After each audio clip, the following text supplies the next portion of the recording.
আপনি এক্স হ্যান্ডেলে পোস্ট করেছেন, যদি সুপ্রিম কোর্টই আইন বানাবে তাহলে সংসদ ভবনের কোনো প্রয়োজন নেই, সংসদ ভবন বন্ধ করে দেওয়া উচিত। बंद हो जाने चाहिए ना। मैं आपको बताऊं कि एक आर्टिकल 377 था जिसमें होमोसेक्सुअलिटी जो है एक बड़ा अपराध था। अभी ट्रम्प एडमिनिस्ट्रेशन आया है, उसने क्या कहा है? उसने कहा है कि इस दुनिया में दो ही सेक्स है, या तो मेल है या तो फीमेल है। ट्रांसजेंडर की उसने बात नहीं की, होमोसेक्सुअलिटी की बात नहीं की।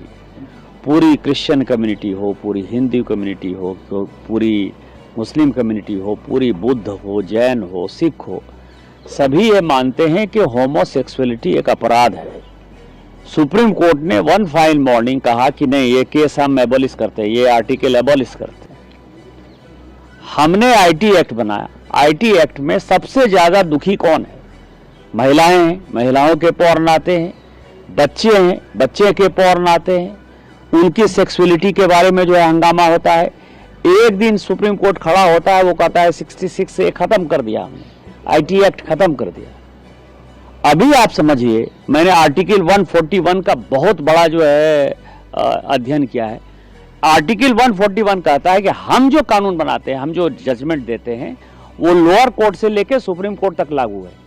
लोअर कोर्ट से लेकर सुप्रीम कोर्ट तक लागू है, लेकिन कानून बनाने वाला जो है आर्टिकल 368 क्या कहता है? आर्टिकल 368 कहता है कि इस देश के संविधान को, पार्लियामेंट को सभी कानून बनाने का अधिकार है। कानून की व्याख्या करने का अधिकार सुप्रीम कोर्ट है। वो कह रहा है कि 3 महीने में जो है राष्ट्रपति बता दें कि क्या करना है, 3 महीने में गवर्नर बता दें कि क्या करना है। और उसके बाद आज जो है ये देश राम कृष्ण सीता राधा द्वादश ज्योतिर्लिंग से लेके 51 शक्तिपीठ का है।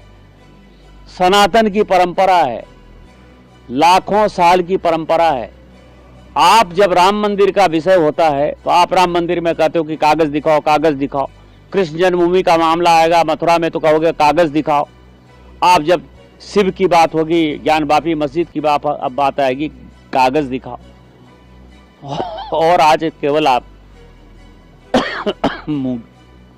मुगलों के आने के बाद जो मस्जिद बने हैं उसके लिए कहते हैं कि आप कागज कहां से दिखाओ।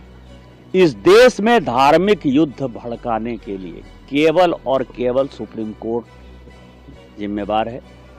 सुप्रीम कोर्ट का एकमात्र उद्देश्य है, show me the face will show you the law.